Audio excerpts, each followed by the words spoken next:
I wasn't born in the past. I was sent back here from a future date. These words belonged to a 4-year-old child clutching a red crayon tightly in his small fingers. His mother had asked him a simple question. What do you want to be when you grow up? But he didn't want to be an astronaut or an engineer. He looked at his mother with a serious, cold expression and aged eyes. He formed another sentence that was interesting for a 4-year-old. Mom, they sent me here. In 2029, the water will run out. Wars will start. His mother laughed nervously. Every child says strange things. The child wasn't drawing houses with triangular roofs in his notebook. He drew a coastline that didn't yet exist on Earth. He drew cities swallowed by sand. He drew borders redrawn by drought. Climate scientists at NASA would later analyze these drawings made by a child who couldn't even say his last name. Their analysis would reveal something that would profoundly shake the scientific community. The maps matched the most advanced climate prediction models with frightening accuracy. You are about to witness a case that will make you ponder some questions. Can memory travel back in time? The Cole family was an ordinary family. Their son, Jackson, was born in 2019. He had a normal childhood. There was nothing to indicate that he was different. The first incident occurred on a Tuesday in September 2022. Rebecca had picked Jackson up from kindergarten. They were sitting together at the kitchen table working on a simple art project. The assignment was to draw their families. The other children drew men holding hands. Jackson picked up a brown crayon. He began to draw something that looked like a map. "What are you drawing, sweetie?" asked Rebecca. Jackson didn't look up. He was drawing curved and divided lines with his hand. "This is where the water used to be, Mom," he said. His mother was surprised by what her son said, "used to be." "Yes, there used to be water here before it dried up." He picked up a black crayon. He began to fill in most of his drawing. "This part is now completely desert. No one can live there anymore." Rebecca didn't know what to do with what she was hearing. "Jackson, where did you learn about the history of the desert?" Jackson finally looked at his mother for a moment. Something she had never seen before appeared in his eyes. A child's innocent bewilderment was gone. In its place was a deep, weary wisdom. "I didn't learn it, Mom. I remember." "You remember how?" "I lived there before I came here." Rebecca wanted to dismiss her son's words as imagination. But Jackson continued speaking, surprising her even more. He had drawn lines small enough to be rivers. In the corner, it said 2029. That night, he showed the drawing to his father. David. Jackson went to bed. David and Rebecca looked at the crumpled paper under the ceiling lamp. Kids' imaginations are strange. He probably saw something on the internet. "I don't think it is anything important." But Jackson continued to draw over the next 3 months. Jackson filled notebooks with the same obsessive drawings: coastlines, mountain ranges, rivers that twisted and disappeared. And always, he wrote the same year, 2029. Then it began, that morning when everything changed. Jackson woke up before the sun rose. Rebecca found him sitting cross-legged on the bedroom floor. He was surrounded by drawings. He had drawn many things. He was crying, but he wasn't crying like other children. He was crying silently and deeply. "Jackson, what happened?" "I tried to tell them, but they wouldn't listen to me. It is too late for everything now, Mom." "Who did you talk to, baby? What did you say?" Jackson pulled back. He pointed to one of his drawings. This drawing was different from the others. It was more detailed. He had drawn something like a city with tall buildings, but half of the buildings were drawn with lines. He had written these words in the sky of his notebook. "It hasn't rained for 847 days. The Great Drought will begin in 2029, 5 years from now.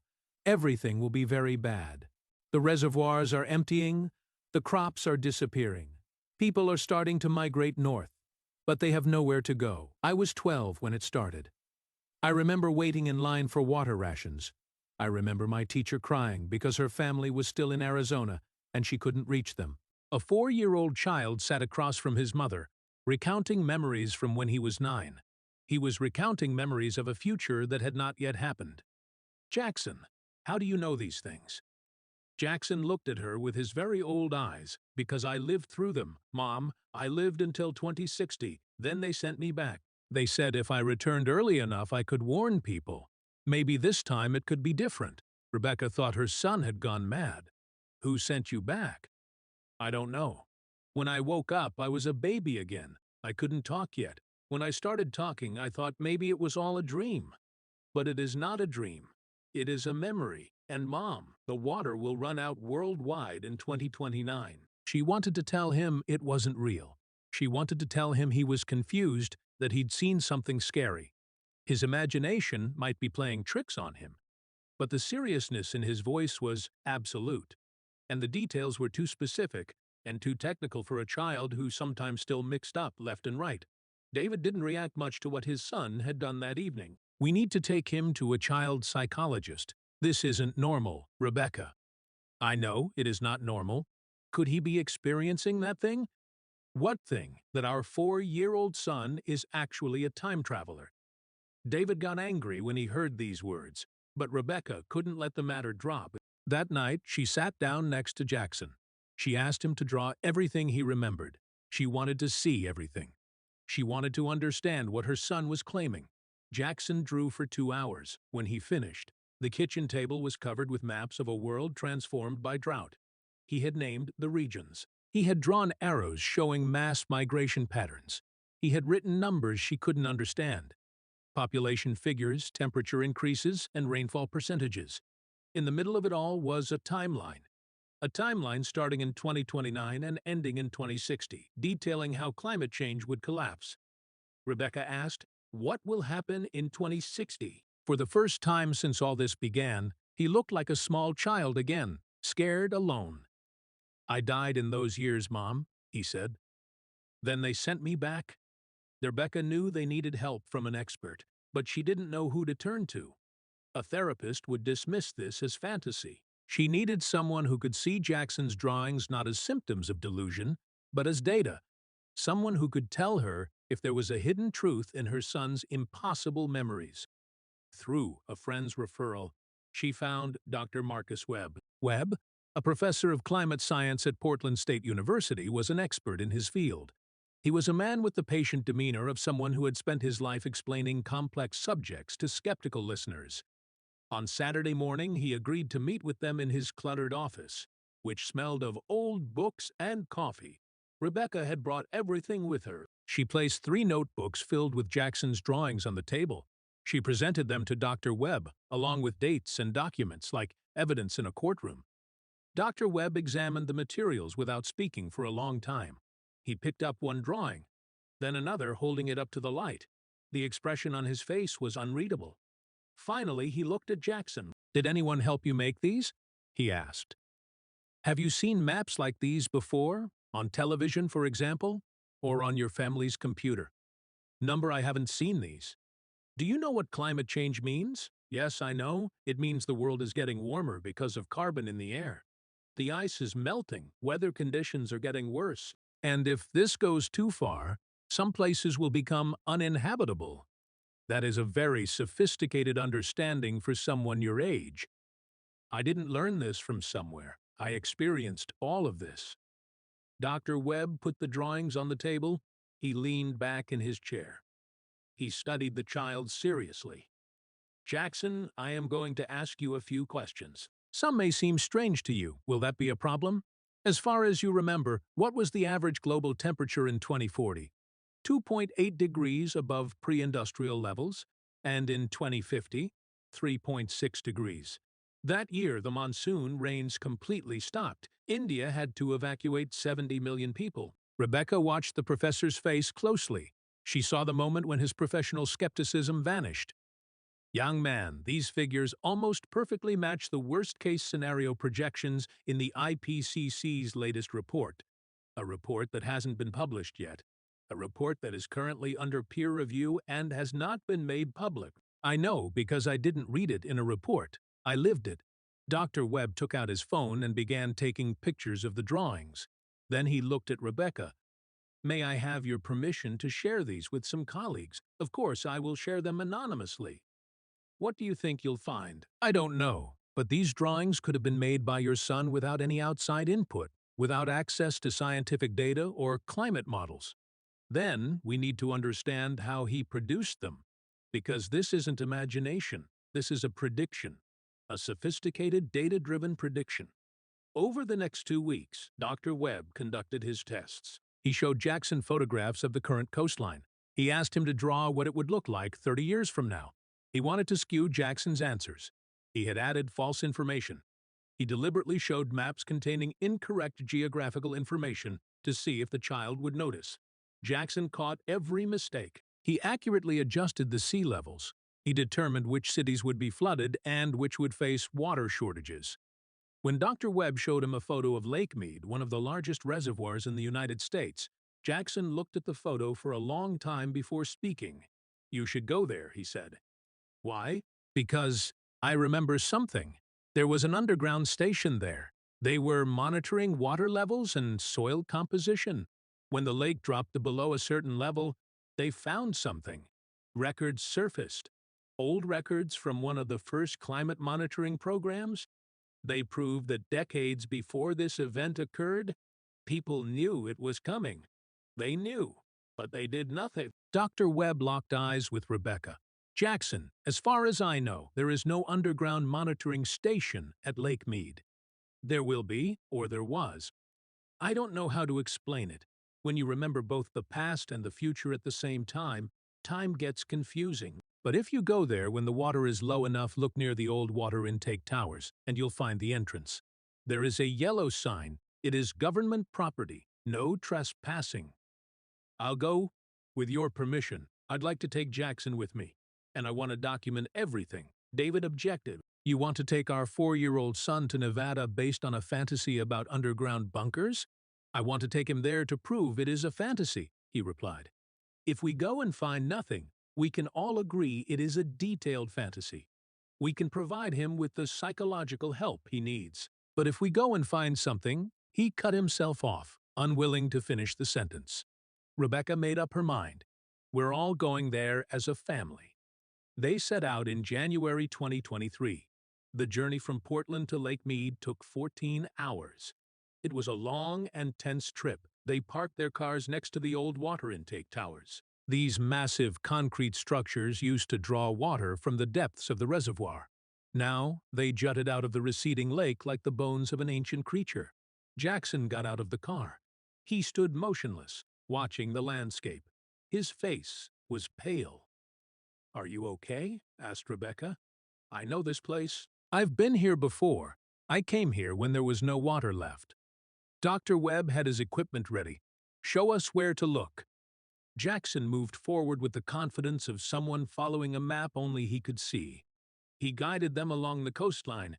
He stepped carefully over rocks and dried brush. The sun beat down from above. The air tasted like dust. After walking for 20 minutes, he stopped.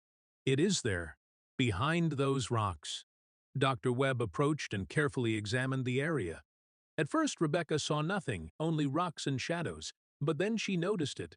Partially hidden by a pile of collapsed stones, painted to blend in with the rock, was a metal rectangle. Working together, they cleared the debris. And right where the 4-year-old who claimed to be from the future had said, they found a door. It was made of heavy steel, worn but sturdy. A faded but still legible yellow sign was nailed to its surface. "Property of the USGS authorized personnel only. Unauthorized entry is prohibited." Dr. Marcus Webb had based his entire career on experimental evidence and scientific studies reviewed by his peers. As he looked at a door in the Nevada desert, a door that shouldn't exist, found by a child who shouldn't know about it, he felt the foundations of his understanding begin to crack. How did you know?"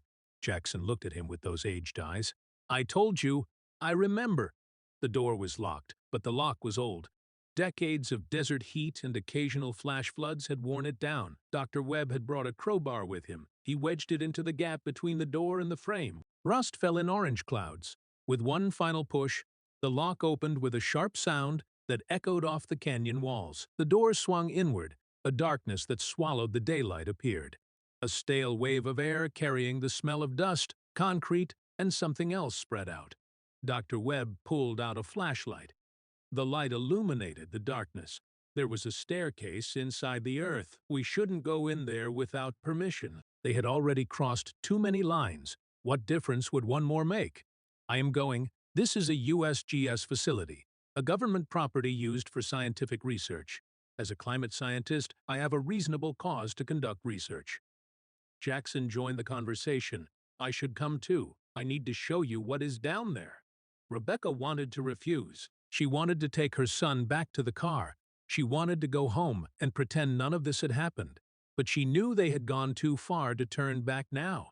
Whatever was down there, whatever lurked in that darkness, they had to see it through to the end. Together they descended. Their footsteps echoed on the concrete stairs. The temperature dropped with every step. Rebecca began to shiver despite the desert heat above. The walls were made of concrete. There were occasional stains, possibly from water damage or something else. Emergency lighting strips ran along the ceiling. They hadn't worked in a long time. The plastic covers were cracked and yellowed. At the very bottom, the stairs opened into a corridor. Dr. Webb's flashlight revealed an area that seemed frozen in time. The remnants of government research from a bygone era were there. Metal doors lined both sides of the corridor. Each had faded labels. Monitoring Station 3. Equipment storage. Record archive. Jackson advanced without hesitation. His small frame cast a long shadow in the flashlight's beam. He stopped in front of a door at the end of the corridor. There was no label on this door, only a number 7. Here, he said. The door was unlocked. Dr. Webb shone his light inside, and they all saw it at once. The room was an archive. File cabinets lined 3 walls. The gray metal monuments of bureaucracy. In the middle was a table. Its surface was covered with a thick layer of dust. But what took Rebecca's breath away was what hung on the 4th wall. There were dozens of maps. They were pinned to a massive corkboard covering the entire wall, and they were identical to Jackson's drawings. Dr. Webb stepped forward slowly, as if approaching something sacred or dangerous. With trembling hands, he examined the maps. The coastline redrawn by rising seas, drought zones spreading across continents, migration patterns marked with colored pins and strings, and in the corner of each map, written in neat handwriting, estimated dates from 2025 to 2060. My God, these are climate projections, predictions of the future. This is decades ahead of current modeling. The variables they factored in, the feedback loops. We're only just beginning to understand some of these mechanisms now. When were these made? Asked Rebecca. Dr. Webb found a date stamp on one of the documents pinned to the board.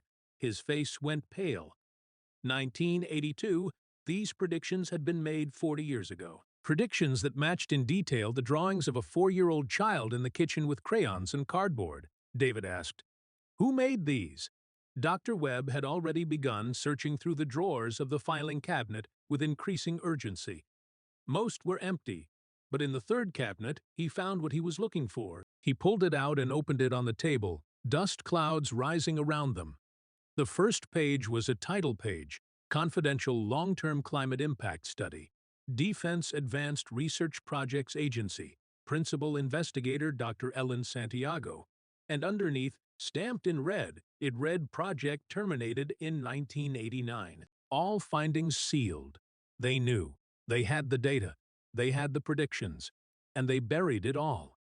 He turned the pages. The documents detailed everything, a timeline of a catastrophe that began in the 2020s and accelerated over the decades. The same timeline Jackson had drawn. The same timeline he claimed to remember experiencing. Jackson pointed to the bottom drawer. Dr. Webb opened it. Inside was a single object, a hard drive in a protective case, labeled with a tag that made his hands tremble. Final report, 2060 climate scenario, uploaded in 2021. This facility has been abandoned since 1980. It is impossible for someone to have uploaded data in 2021. But the date was clear and unambiguous. Dr. Webb connected the hard drive to his laptop. There was a password. Jackson provided the password. Video files, audio recordings, digital maps, and hundreds of documents. It detailed a climate scenario ending in 2060, not predictions. Reports. As if someone had documented events that had already happened. As if someone had lived the future and recorded everything. Dr. Webb opened the file. The document inside was short. The findings terrifying. Following the complete collapse of global agricultural systems in 2057, and the subsequent loss of 4.2 billion lives. The Omega Project was launched as a last resort. Theoretical quantum consciousness transfer was used. The subject's memories were transferred to temporal coordinates prior to the cascade point. Subject name: Child 0. Target year: 2018.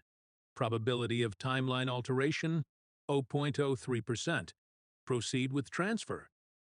There was a single line beneath: transfer successful. Subject confirmed alive. May God forgive us. Dr. Webb read the document 3 times, her lips moving silently. Rebecca felt tears streaming down her face. They sent me back. Everyone was dying. The world was ending. And someone thought that maybe, if they could warn people early enough, if they could send back someone who could tell them, maybe things could be different, maybe we could change it. You say you don't imagine the future, you don't predict it, you remember it because it already happened to you. And someone, a group of scientists in a dying world, sent their consciousness back to 2018, to a newborn child. They hoped the child would remember and warn us. That is madness. It is impossible. It violates every physical law we know. Jackson touched the screen displaying the words, "God forgive us," with his small hand. I know it sounds crazy, but here is the proof. Here are the maps I drew without knowing how. Here are the predictions matching memories I shouldn't have. And here is the file explaining what happened to me, what was done to me. Will anyone believe this? David asked. Dr. Webb looked at the files spread across the table, the maps on the wall, the hard drive containing evidence that shouldn't exist.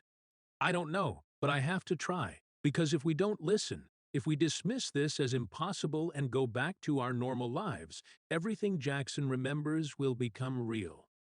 Droughts, famines, wars, everything. Jackson placed his small hand on the map showing North America in 2045. Most of the Southwest was marked in red. Uninhabitable, it said. Migration arrows pointed north and east. The numbers on the edges estimated hundreds of millions of refugees. I remember being 12 years old. I remember the tap running dry. I remember my mother in my other life crying because we had to choose between drinking and washing. I remember the camps. I remember the heat. I remember when there wasn't enough food and the way people looked at each other. I died in 2060. I was 54 years old. I died of thirst in a refugee shelter in what used to be Calgary. And the last thing I remember from that life was someone saying they'd found a way to send a message back, a way to warn them before it was too late. I came back to warn them, and I need someone to listen. I believe you. Jackson Cole's story should have ended in that underground facility. He should have been buried with the classified documents and impossible hard drives. He should have remained another government secret hidden from public view. But Dr. Marcus Webb was not a man who could ignore the evidence, no matter how terrifying the results. He copied everything. He made the matter public. The first articles were published in scientific journals. They focused on the climate predictions discovered in 1982 and questioned why such accurate modeling had been concealed. But the story was too strange, too compelling to remain confined to academic circles. Within weeks, major news outlets picked up the story. A government-funded climate study had accurately predicted our current crisis 40 years ago. Someone had deliberately concealed it. A hard drive labeled 2021, files suggesting consciousness transfer, references to the Omega Project. Dr. Webb kept these secret. He shared them only with a small group of trusted colleagues who understood that revealing certain truths all at once would be extremely dangerous. However, he also understood that Jackson's drawings, made by a child with no access to scientific data, corresponded with both the 1982 predictions and current climate models, forming evidence that could not be easily dismissed. Dr. Webb lost his position at Portland State University, the academic community, uncomfortable with conclusions that challenged materialist orthodoxy, quietly distanced themselves from him. But he never recanted his words. Jackson never forgot either. The child grew up like all children. As 2029 approached, Jackson watched the news with weary eyes, as if he had seen it all before. He never used the words time travel or consciousness transfer in public. There was no need. The evidence spoke for itself to anyone willing to look. A 4-year-old child with no scientific training produced climate predictions, consistent with secret research, and predicted real-world events with unsettling accuracy. The year 2029 is approaching. Reservoirs in the southwestern United States have reached historic lows. Lake Mead, where they found the buried facility, continues to recede, revealing more secrets from its depths. The water wars Jackson drew on his childhood maps are becoming reality. But these wars are being fought not with armies, but with lawyers, politicians, and desperate communities watching their life sources dry up. The physical evidence remains. The underground facility at Lake Mead has now been officially documented, but the government insists it is merely an abandoned monitoring station containing old climate data. Do you believe Jackson Cole truly carries memories from 2060? That a part of his consciousness was sent back to warn us before the catastrophe became inevitable? Or do you dismiss this as mere coincidence? What if we are living in the past, desperately trying to warn of a dying future? What if the message has already been sent, and the only thing left is whether we are willing to receive it? Join us to uncover the next mystery.